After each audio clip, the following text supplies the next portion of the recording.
네, 여러분 오늘 8시 뉴스는 내일 아침 출근길 또 학교 가는 길 때문에 중요한 버스 파업 속보부터 자세히 알아보겠습니다. 현재 전국에서 지방자치단체별로 막판 협상이 이어지고 있는데 그러면 어느 지역에서 합의가 됐는지 저희가 지도를 통해서 먼저 정리를 해드리겠습니다. 우선 어제 대구에 이어서 인천, 광주 그리고 조금 전 충남에서는 노사 합의가 이루어졌습니다. 이곳에선 내일 버스가 평소처럼 정상 운행됩니다.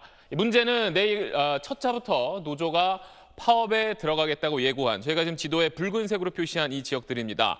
서울과 경기, 충북, 울산, 부산, 경남, 전남은 지금 저희가 붉은색으로 표시했는데 대부분 지역에서 일단 합의는 이루어졌습니다. 하지만 아직 완전히 합의가 다 이루어지지는 않은 상황입니다.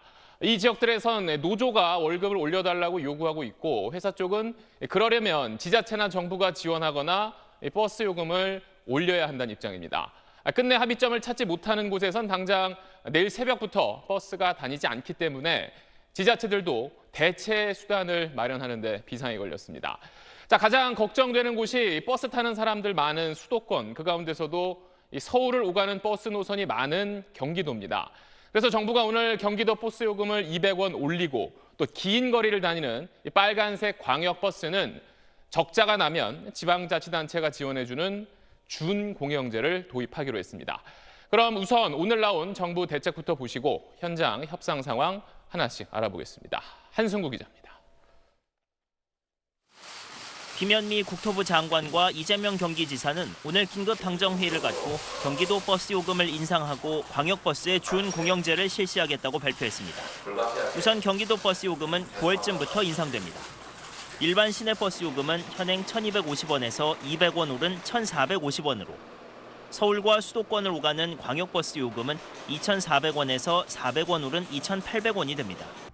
2015년 6월 이후 4년 만의 인상입니다. 주 52시간제 시행에 따른 신규 채용 등을 감안했을 때 정부의 간접 지원만으로는 부족했기 때문입니다. 대규모 감차 운행, 또 배차 축소로 인한 도민들의 교통 불편이 극심하게 될 가능성이 높고 또 사회적으로도 여러 가지 심각한 문제들이 예상되기 때문에 충남과 충북, 세종과 경남도 올해 안에 요금 인상이 추진됩니다. 다만 서울시는 인상 계획이 없다고 다시 못 박았습니다. 서울시 관계자는 버스회사 적자 보전에 올해 3천억 원 정도 들어갈 것으로 예상되지만 재정으로 감당 가능한 수준이라고 말했습니다. 경기도만 요금을 올릴 경우 환승 할인 때문에 인상분 20% 정도가 서울로 빠져나가게 되는데 이 금액은 경기도로 반환됩니다. 정부는 이와 함께 광역버스의 준공영제를 전면 도입해 정부가 직접 운영을 맡기로 했습니다. 광역버스는 2개 이상의 시도를 통과하는 장거리 노선버스입니다. 지금까지는 서울과 수도권을 잇는 직행버스인 M버스만 국토부가 관할하고 있었지만 앞으로는 정부가 운영하는 장거리 버스 노선을 늘리겠다는 겁니다. 국토부 관계자는 다만 M버스의 경우 국토부 소관이지만 재정을 직접 지원하진 않는다면서 어떤 방식의 준공영제가 될지는 연구를 해봐야 한다고 말했습니다. 교통연구원과 경기연구원이 공동으로 연구 용역을 추진하고 그 결과를 토대로 조속한 시일 내에 준공영제가 시행되도록. 경기 등 일부 지역의 버스 요금 인상과 광역버스 준공영제 확대라는 정부의 카드가 버스 노사 협상에 어떤 영향을 줄지 주목됩니다. SBS 한승우입니다.